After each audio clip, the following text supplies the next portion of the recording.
sampaikan setiba di tanah air waktu saya pulang dari kota suci Makkah, yaitu ayo sama-sama kita gaungkan kembali dan terus menerus, yaitu revolusi akhlak. Bahkan kebohongan saat ini sudah membudaya. Negeri kita ini lagi darurat kebohongan. Karena itu sekali lagi yang ingin saya sampaikan di sini, saudara, apakah itu darurat kebohongan, apakah itu darurat korupsi, apakah itu darurat kezaliman, apakah itu darurat utang, apakah itu darurat ekonomi, dan lain sebagainya, maka kuncinya yuk sama-sama kita obati semua itu dengan revolusi akhlak.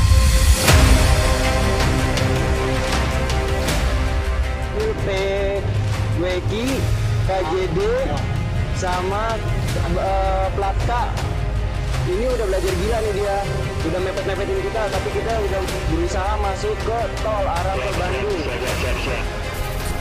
Kendaraan petugas dipepet, lalu kemudian diserang dengan menggunakan senjata api.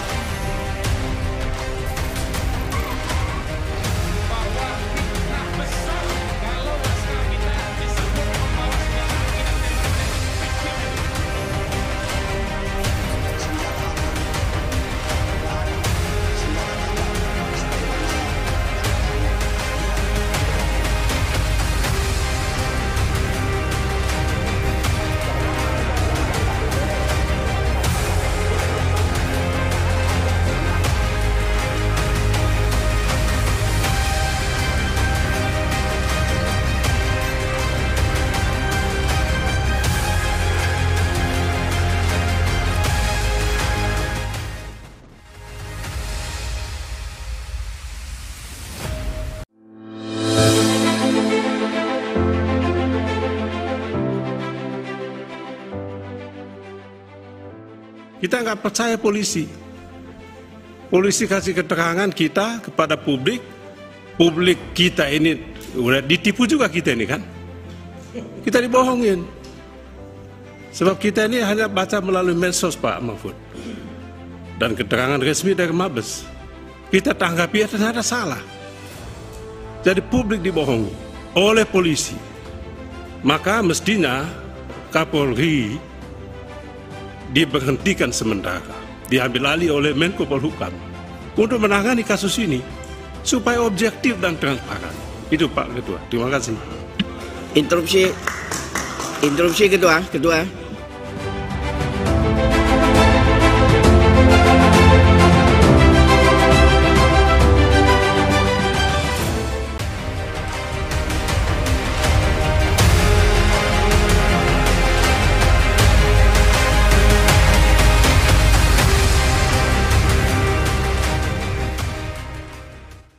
Itu industri hukum, bukan hukum perindustrian tuh, bukan hukum industri. Kalau hukum industri itu enak, gampang, tapi industri hukum. Dan orang bisa punya 1000 akal untuk melakukan itu. Tanah, ini yang sekarang mafia tanah. Gila saudara, itu yang dikritik oleh Anwar Abbas bahwa ada ketimpangan kepemilikan tanah. Itu ya betul, tetapi itu yang legal yang disebut itu. Artinya negara memberi secara resmi cuma tidak adil. Saudara sekalian, ada pembelekan kasus. Ini perdata menang, sudah kasasi menang, tiba-tiba dilaporkan. Ini menangnya karena nyuap hakim katanya. Tidak bisa dieksekusi karena katanya ada laporan polisi coba. Padahal ini sudah menang kasasi. Diadili lagi pidananya, menang lagi. Sesudah menang, ini perdata menang, ini menang. Dilaporkan lagi, katanya dulu ada akta palsu. Tidak bisa dieksekusi lagi. Selalu takut, malu, tertekan, disandra oleh bodyguard. Karena apa? Dia sudah keluar, takut kan nyewa orang. Bayar terus, diperas terus. Kalau enggak, saya bongkar kamu. Loh, hidupnya enggak ada gunanya akhirnya.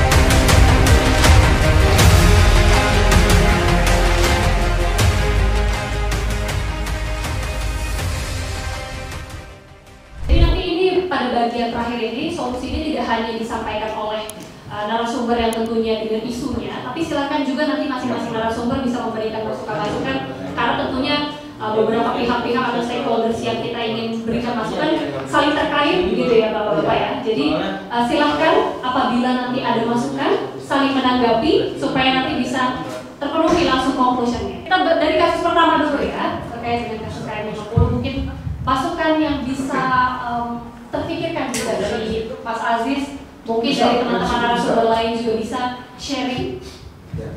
Silakan. Saya sependapat dengan narasumber yang lainnya, termasuk Pak Haji tadi. Memang hal ini memang sesuatu yang sedikit mustahil gitu kan. Nah, tapi kita hadir di sini semuanya juga menunjukkan keberpihakan kita. Artinya memang keberpihakan sama perjalanan itulah yang dinilai, karena dalam keyakinan saya kita tidak dinilai oleh hasilnya tapi oleh prosesnya, seperti itu. Jadi kita ada di keadilan itu pasti tegak, kebenaran itu pasti tegak, pasti. Saya punya keyakinan seperti itu. Tapi yang jadi proses, yang jadi problem adalah kita ada di pihak yang mana?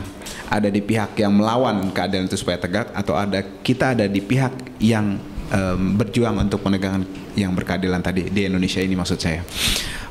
Dan terkait dengan berbagai hal yang saya sudah sampaikan, terus juga narasumber yang luar biasa, senior-senior saya yang saya hormati, menurut saya yang paling penting adalah saya setuju tadi soal moral, kemudian dimulai dari mana gitu kan.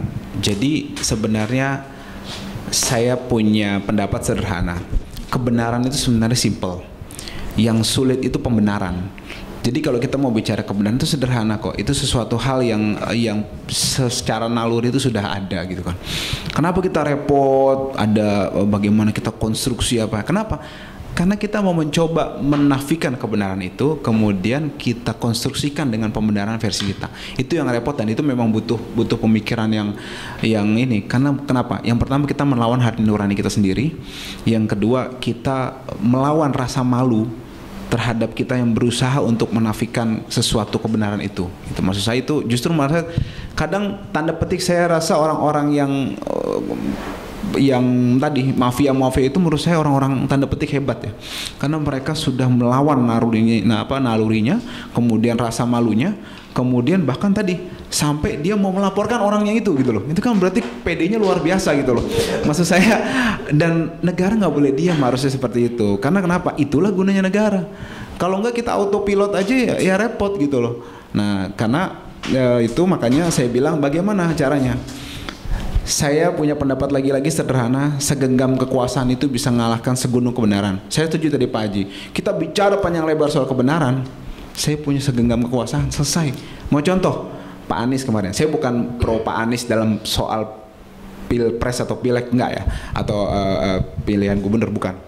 Tapi kita panjang lebar, kalau saya nih dari rakyat biasa, kita komunikasikan tadi surat keberatan, tadi Pak Alvin ngirim surat banyak kan gitu. Pak Anies gampang, cukup tanda tangan, tutup itu tempat. Sederhana. Maksud saya, ayo kita formulasikan ini, kemudian tadi idenya Pak Alvin bagus, kita komunikasikan ke penguasa. Anda ini kita sentuh mereka dengan argumen Pak Haji tadi. Bagaimana ini? Anda ini mau berkuasa hari ini aja, terus loh mau punya legacy buruk, kan begitu kan? Kita sentuh mereka punya nurani, kita kembalikan lagi gitu kan, seperti itu. Karena kalau nurani sudah terbuka, gampang kok. Orang bikin keburukan aja bisa, masa bikin kebenaran nggak bisa gitu loh? Gampang sebenarnya. Kita tinggal kasih input aja, fakta-fakta yang memang nggak tahu. Jadi kita sebenarnya bukan sok pinter, kita ngasih tahu fakta yang ketutup. Kalau konstruksi mereka pinter lah gitu kan. Nah, maksud saya tadi kekuasaan itu harus kita rebut untuk menegakkan keadilan, bukan penguasanya ya, bukan. Maksud saya kita masuk ke lingkaran itu, kita kasih tahu mereka seperti ini Pak. Apa Bapak mau meninggalkan legacy seperti ini gitu kan? Ini nggak bener loh seperti itu. Dan ini ada pertanggungjawabannya. Kita nggak mau kan dia dikenal sebagai penguasa yang negatif gitu kan secara sejarah. Nah, mari kita sentuh mereka dengan itu. Kemudian jangan lupa di bawah ini kita jangan diam gitu. Jangan udahlah biarkan ada Mas Alvin, ada Pak Haji, ada Mas Alwi. Jangan, ya ada Babe Haldo, udah kita ikutin aja lah mereka. Jangan begitu juga gitu maksud saya. kita harus berisik, kita bersatu gitu kan. Kasus Brigadir ini membuktikan gitu. Saya sudah berkali kemukakan di beberapa media juga. Saya nggak peduli kebenaran itu muncul dari siapa, dari Pak Alwi, dari Mas Alvin, dari Pak Kamarudin. Saya nggak peduli. Yang penting kebenaran itu tegak gitu. Jadi siapapun itu menurut saya yang tampil ke depan terserah. Yang penting tegak. Ya, kita bareng-bareng, kita berisik bareng-bareng, kita bersatu dan jangan ribut di bawah gara-gara tadi kampret, udahlah gitu maksud saya. Ini problem kita tuh bukan si ini jadi, si ini jadi, bukan. Problem kita itu kita diperlakukan tidak adil, suatu saat Anda akan menimpa. Contohnya apa? Itu udah jelas. Siapa sih yang mengira takdir Allah ini bahwa seorang polisi ajudan paling dekat dengan orang-orang Satgasus kan begitu kan. Nah, kemudian dia ada di dalam itu juga jadi korban. Artinya tadi Babe Aldo bilang apalagi kita gitu, dan itu bisa menimpa siapa aja. Terus gimana dong? Kita berisik bareng-bareng, kita bersatu. Kita jadi, karena gini, satu batang bambu itu nggak ada gunanya. Dicepet-cepet gini paling kita bisa beresin itu nggak daun, nggak bisa. Tapi kalau diikat bareng-bareng jadi sapu lidi, semua bisa beres. Maksud saya di bawah bersatu, di atas kita ingatkan. Itu sebenarnya. Terima kasih. Oke, terima kasih. Tepuk tangan Mas Aziz. Sekarang ke Mas Alwi terkait juga dengan kasus investasi bodong. Terima kasih. Saya setuju ya dengan pendapat Pak Aziz ya. Jadi kalau saya bicara investasi bodong itu yang penting adalah penegakan hukum. Hukum itu tidak tebang pilih dan tidak tumpul ke atas. Jadi kasus investasi bodong ini sebenarnya kan simple saja sebenarnya. Korban ada, saksi ada, bukti transfer ada, pelakunya ada, perusahaannya jelas. Gampang sekali, tinggal minta data sama PPATK. Kemana uang itu mengalir? Siapa otak di balik itu? Kan gitu. Ini data investasi bodong ya, dari 2 tahun lalu itu mungkin ada 100 triliun lebih. Sebagian mungkin sudah selesai ya, tapi masih banyak yang belum selesai. Jadi intinya memang ada forum seperti ini ya, Indonesia Bersatu ini kita kompak ya, bisa sama-sama istilahnya push lah ya kepada pemerintah atau kepolisian untuk menjalankan proses hukum dengan sebenar-benarnya tanpa tebang pilih ya, seperti itu. Oke. Ya. Saran dari Mas Alwi, proses hukum dijalankan tanpa tebang pilih ya. Oke, kita kasih tepuk tangan Mas Alwi. Babe Aldo terkait kebebasan berpendapat, silakan. Ya, kalau saran dari kita nih ya, benar kata Bang Aziz tadi, bahwasanya permasalahan ini udah terlalu kompleks. Sebenarnya caranya gampang sih, kita pakai cara mereka gitu. Kalau mereka bisa membangun jaringan untuk sesuatu yang sampai seperti ini, kenapa kita untuk kebaikan nggak bisa? Kita pakai cara mereka gitu. Kekuatan mereka kekuatan uang. Saya yakin kita ini bangsa Indonesia yang masih Indonesia gitu. Artinya berketuhanan yang Maha Esa. Kita masing-masing duduk di sini berbeda keimanan, tapi kita sama-sama meyakini ada kehidupan setelah kita mati. Mau agama itu Kristen, mau agama itu Islam, mau agama apapun, ada kehidupan setelah kematian. Dan kalau orang itu hidupnya berdasarkan tentang keimanan, maka apa yang dia lakukan di dunia itu pasti akan dipertanggungjawabkan kelak setelah dia mati. Sehingga hidupnya dia di dunia itu nggak bakalan neko-neko gitu, nggak bakalan aneh-aneh, nggak kayak mafia-mafia ini. Nah, gue berharap nih ya, di majelis yang mulia ini, perkumpulan yang mudah-mudahan ini jadi cikal bakal Indonesia Bersatu beneran. Gue berharap pergerakan seperti ini jangan cuma sekali dan mudah-mudahan jadi lebih besar, dan jangan ada yang masuk angin gitu. Ya, karena biasa itu kalau kita udah mulai besar mulai ada tuh masuk angin. Ya, gue berharap gerakan ini bukan gerakan yang mendukung politik, bukan, tapi murni untuk rakyat. Karena kita udah bosen kakak, bosen 01, 02, 2019, 2020, 01, 02 udah 11, 12. Ya. Rakyatnya masih 01, 02 mulu. Artinya persatuan rakyat Indonesia. Sekali lagi, siapapun presidennya, apapun partainya, siapapun pemimpinnya, kalau rakyatnya masih dipecah belah, nggak bakal enak tuh rakyat.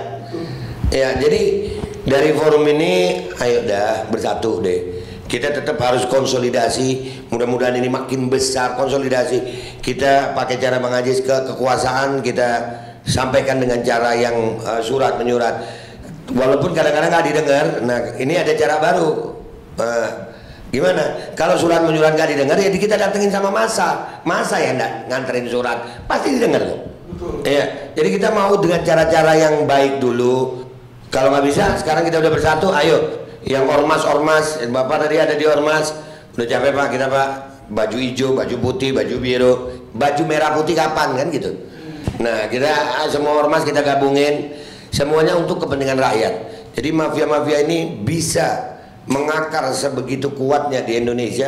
Kenapa kita orang yang memang cinta Indonesia nggak bisa membuat akar yang baru demi kebaikan Indonesia? Terima kasih. Keren. Terima kasih Pak Aldo. Sekarang Pak Budi terkait dengan kasus mafia tanah, silakan. Terima kasih. Mafia tanah itu kan anti Pancasila, pengkhianatan negara dan memecah belah NKRI. Dan orangnya di depan mata dia ada di lingkungan istana. Ya, apa yang disampaikan Pak Haji Sutrisno tadi itu betul. Jadi saya sudah tawarkan ke Pak Mahfud, buka saja. Ini kan saya jadi tersangka. Jadi tanah saya diambil, saya dipukul di atas tanah saya diambil, 5 kontainer di atas tanah dicuri, 5 kontainer di SP3. Oke, berkas hilang.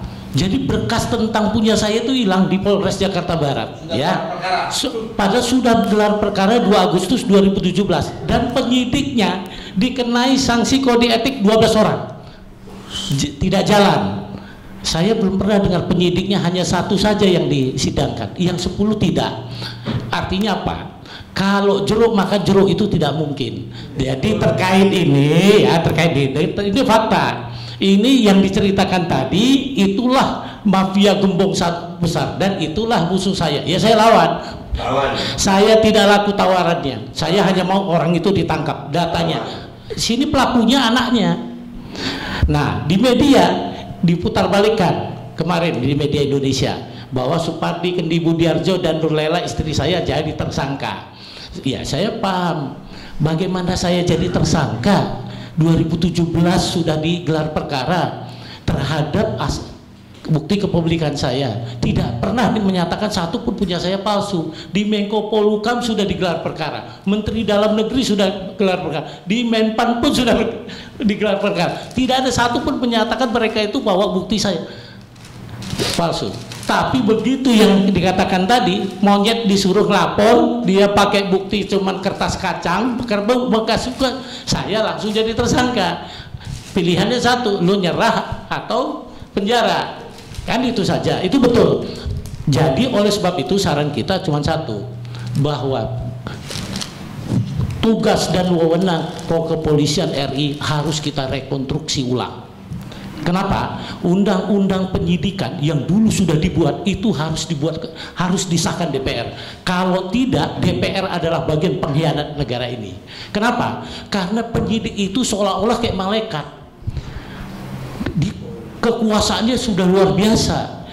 Kita punya cuman untuk melawan Prapit. Diarahkan Prapit, begitu Prapit kita kalah, sudah selesai, tenggelam kita seumur hidup. Nah, ini tidak boleh. Oleh sebab itu kami menyarankan khususnya kepolisian RI, kan sudah terbukti semua rekayasa, Sambo rekayasa, ini juga rekayasa, semua rekayasa, dan itu dipertontonkan secara vulgar di Republik ini. Tapi semua diam, DPR diam, semua diam. Kenapa? Karena memang mereka moralnya udah rusak. Kenapa? Karena makan uang haram semua. Itu yang terjadi. Jadi saya setuju tadi kita masuk kekuasaan. Babi Aldo bilang tadi kita bersatu menyuarakannya, begitu jadi ke Alvin. Jadi apa yang dikatakan Pak Haji tadi, ya itu fakta yang ada sekarang gitu. Kalau kita sebut nih si A gitu ya, besok itu anjing-anjingnya itu lapor semua itu. Nah, datang pula si anjing-anjing ini, ya tangkapinya kita gitu loh. Nah, jadi gini, itulah yang terjadi di Republik ini. Oleh sebab itu dari FKNTI satu aja, khusus penyelesaian konflik pertanahan kita dibuat namanya ad hoc. Dasarnya apa? Adalah Perpu. Kenapa Perpu? Karena dalam keadaan genting. Nah, itu urut-urutannya. Di sana ada 2 solusi nanti. Satu, menyelesaikan kasus perampasan tanah dengan adu data tanpa melibatkan 3 lembaga. Saya ulangi lagi, tanpa melibatkan BPN, polisian, dan pengadilan. Dan itu sudah saya sampaikan ya Pak, ke Pak Mahfud ya. Nah, melibatkan seluruh perguruan tinggi Indonesia dan adik-adik mahasiswa kita meneliti alas dasar hak kepemilikan tanah seluruh Indonesia supaya seluruh rakyat Indonesia tahu bagaimana struktur tanah. Itu ya, adu data. Nanti hasilnya itu sebagai sosial kontrol untuk penegakan hukum. Karena penegak hukum ini tidak dikontrol ya suka-sukanya, ini jadi tersangka. Oke. Nanti fungsinya sebagai kontrol, seluruh rakyat Indonesia melihat bagaimana kerja aparat, tapi sebelumnya polisinya direkonstruksi ulang. Jadi undang-undang penyelidikan itu wajib disahkan DPR yang sekarang tertunda dari tahun 2010 ya. Ya, itu sudah tertunda 12 tahun. Ini harus disahkan. Ya, itu yang kedua. Yang kedua, di ad hoc tadi ada yang namanya pencegahan. Nah, pencegahan itu ada dua. Satu, yang pertama ya adalah melakukan pengukuran tanah secara mandiri oleh seluruh rakyat Indonesia menggunakan aplikasi. Jadi kalau kita serahkan kepada BPN, cilaka 12 kita. Kenapa? Juru ukur bisa ditumpangi sama si mafia tanah. Banyak di FKMTI peta bidang tanah itu berubah. Contohnya itu di Teluk Naga yang diceritakan Pak Sutrisno tadi, itu ada di Gatra 900 hektar hanya untuk 3 nama. Mengerikan nggak tuh? Sekarang pertanyaannya, apakah pelakunya ditangkap? Enggak sampai sekarang. Baik dari sipil mau masyarakat maupun dari BPN, tidak ada satupun ditangkap. Begitu hebatnya yang dikatakan tadi, Naga tadi. Nah, itu rakyat Indonesia melakukan pengukuran serentak by aplikasi. Nanti dengan tetangga ya. Terus yang kedua, merekonstruksi ulang semua peraturan pemerintah, peraturan menteri terkait pendaftaran tanah. Kenapa? Karena itu sudah melanggar Undang-Undang Pokok Agraria nomor 5 tahun 60. Sehingga nanti ad hoc ini merekonstruksi ulang. Itu bagian daripada pencegahan. Itu yang dari kita FKMTI. Hal ini sudah kami lakukan dari 2018 kepada Pak Presiden. Kami sudah seminarkan bersihkan mafia tanah dari sana.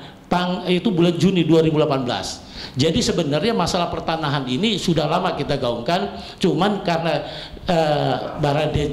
kasus masalah Baradae ini muncul, nah inilah titik awal kita untuk bersuara. Jadi saya sepakat nanti kita kasih Pak siapa tadi pengacaranya Pak Simanjuntak, kita kasih penghargaan yang luar biasa sebagai pengungkap kemunafikan oknum aparat penegak hukum. Demikian, terima kasih. Terima kasih, kita kasih tepuk tangan Pak Budi. Terima kasih, solusinya konkret sekali ya. Terakhir sebelum ke Pak Alvin, silakan Pak Haji. Oke, terima kasih. Apa ya? Sebenarnya yang harus dirapikan ini secara keseluruhan, bukan case by case ya. Kalau ini kan kita kayaknya case by case ya.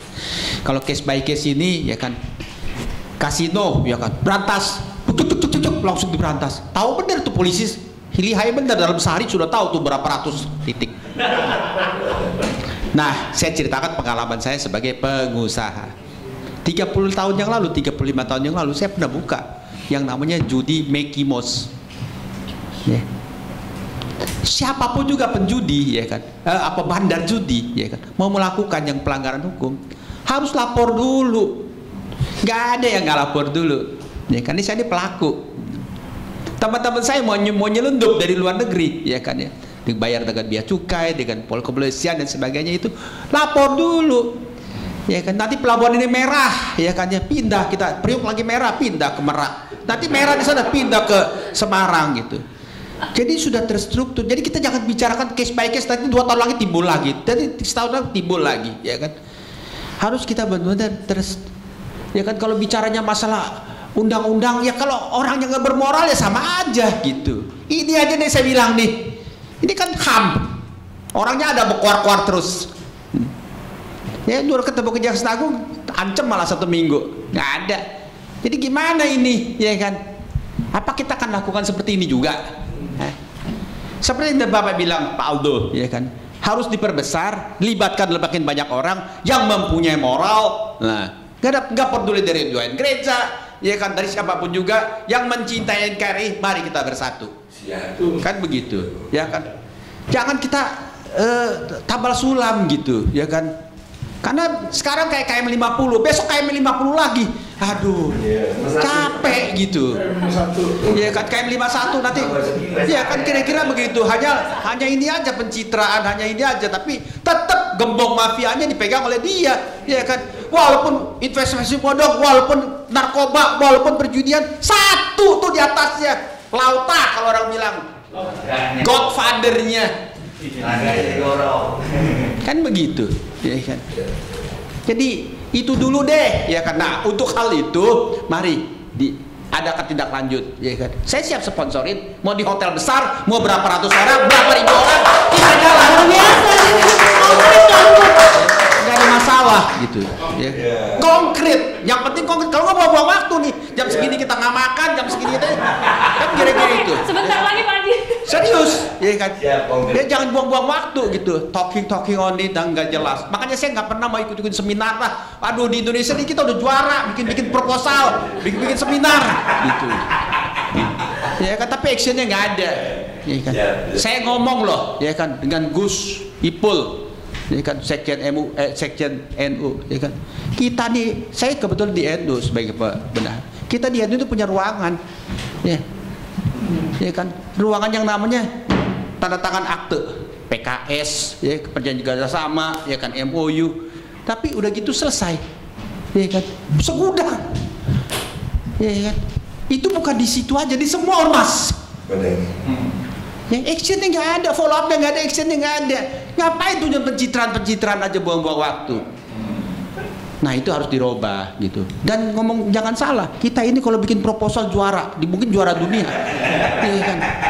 Bagus kertas filmnya, segala macam dekorasinya, punya pakai konsultan khusus, gitu. Nah ini harus kita robah gitu, ya kan.